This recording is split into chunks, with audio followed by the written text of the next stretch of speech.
This is CNN 10, your down-the-middle explanation of world news, and I'm Carl Azus, always happy to have you watching.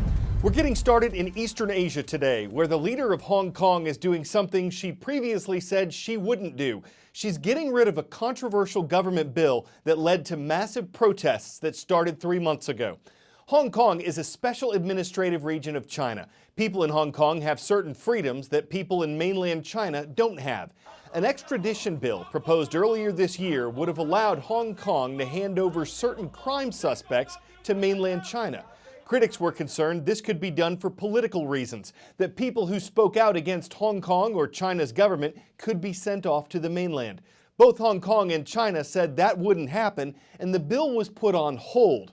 But Hong Kong's chief executive, Carrie Lam, has until now refused to get rid of the bill entirely.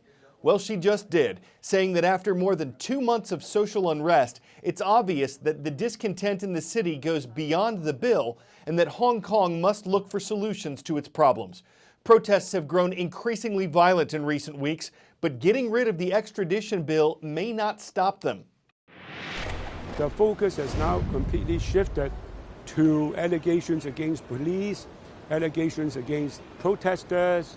People are getting divided within the community as to who's right, who's wrong.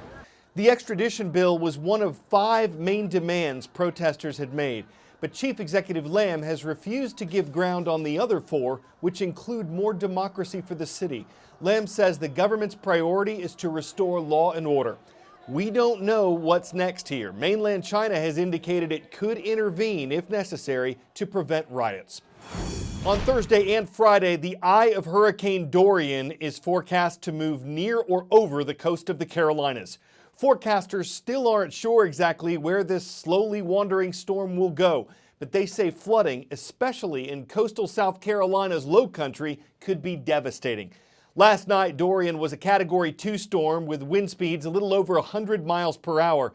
It doesn't look like it caused too much major damage in Florida, but it's a very different story in the northern Bahamas, where Dorian hit as a Category 5 hurricane on Sunday and hovered for days. It's not known yet how many people there were killed, but there's a major problem for the organizations and countries planning to send aid supplies. We are on the runway at the Freeport Airport. It has been inaccessible for days. There was a river between the rest of the city and this airport. It was completely underwater. It looked like the waves were crashing against this airport. Look how destroyed it is right now. Just about every side, 8 feet to 10 feet up, has been leveled, ripped in, torn in. Look at it now. I don't recognize it.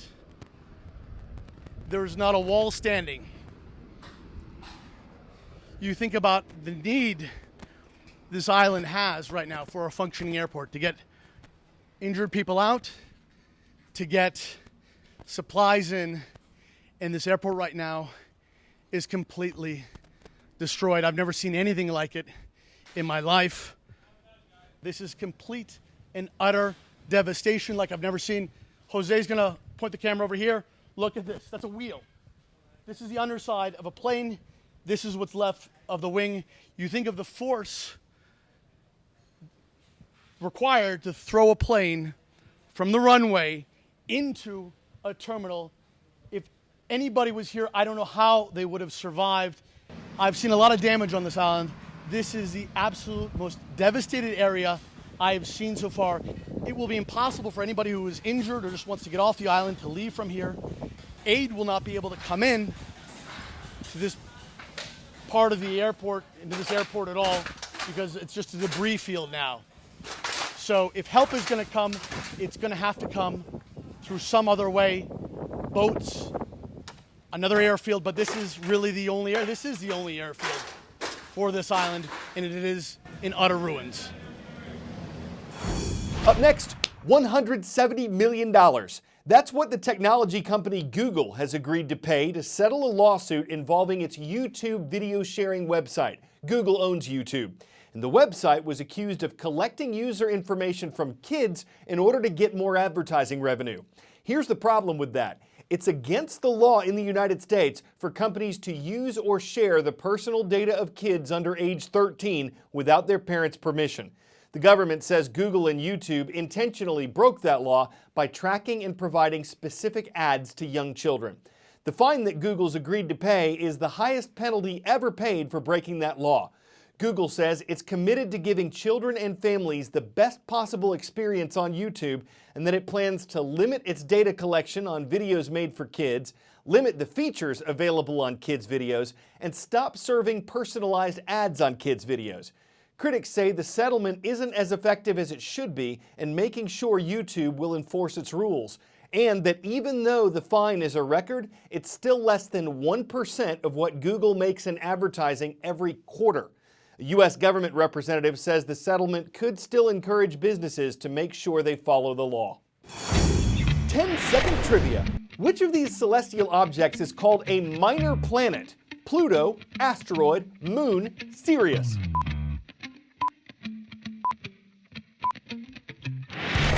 Asteroids are also called minor planets, objects that orbit the sun but are neither planets nor comets. NASA and the European Space Agency are teaming up to see if they can throw an asteroid off course. In 3 years, a certain asteroid and its moon are expected to pass between Earth and Mars. Scientists are hoping to smash a spacecraft into the smaller rock and then take measurements to see if the collision was able to change the moon's orbit around the asteroid. Okay, why? They're hoping to find out whether it's possible to redirect an asteroid if one is on a collision course with Earth someday. The mission is estimated to cost NASA around $314 million. But it's not the space agency's only mission that involves an asteroid. The OSIRIS-REx mission, which sounds like a dinosaur, is an $800 million effort to bring a sample of an asteroid back to Earth. On New Year's Eve, a NASA spacecraft entered orbit around a near-Earth asteroid. It was the smallest object yet to be orbited by a spacecraft. And it all started with what you see here, the spacecraft OSIRIS-REx. And this asteroid called Bennu. The principal investigator for the OSIRIS-REx mission tells us his team believes that samples from Bennu can help shed some light on the building blocks of life on Earth.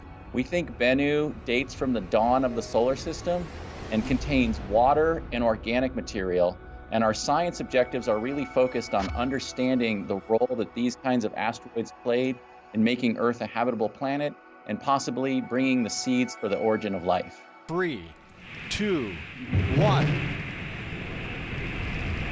And liftoff of OSIRIS-REx, its 7-year mission to boldly go to the asteroid Bennu and back. The mission of OSIRIS-REx started 2 years ago when it launched from Florida and is now orbiting the space rock about 500 meters wide. That's just a little taller than the Empire State Building. For the next year and a half, the spacecraft will study Bennu from above. So far, it's already discovered water on the asteroid. Then, another milestone planned for July 2020. We're going to go through a very rigorous process of mapping, data analysis, and then simulation and testing to make sure that the spot that we picked is just exactly right for this mission. OSIRIS-REx will reach out its 11-foot robotic arm and make contact with Bennu for about 5 seconds to retrieve a sample. That is really going to be a very delicate maneuver where we fly our spacecraft into the surface of the asteroid to collect that materials.